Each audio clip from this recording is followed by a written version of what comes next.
Les autorités madrilènes estiment à 150 000 le nombre d'arbres endommagés par le passage il y a moins d'une semaine de la tempête Filomena. Des arbres et des branches tombées bloquent toujours certaines rues de Madrid. Le jardin botanique royal enregistre singulièrement peu de dégâts en comparaison avec les autres parcs de la ville.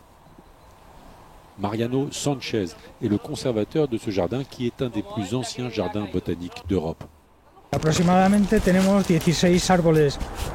Il y a 16 arbres dont les branches ont beaucoup souffert mais qui ne sont pas fendus, ils ne sont pas tombés. Et puis, il y a de petits dégâts sur une vingtaine d'autres arbres.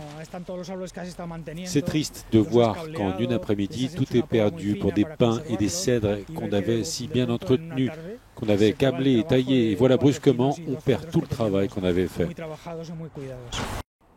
Les premiers jours qui ont suivi la tempête, les camions à ordures n'ont pas pu faire de collecte et les poubelles s'entassent encore aujourd'hui dans toute la ville. Le ramassage des ordures est à nouveau opérationnel, mais selon le maire de Madrid, il faudra plusieurs jours avant que la ville ne retrouve son apparence normale. La capitale espagnole n'avait pas connu de telles chutes de neige depuis un siècle. Selon les dernières estimations, Filomena a causé 1,4 milliard d'euros de dégâts. Encore ces jours-ci, les températures nocturnes à Madrid descendent bien en deçà de zéro et des tas de neige recouvrent la plupart des rues.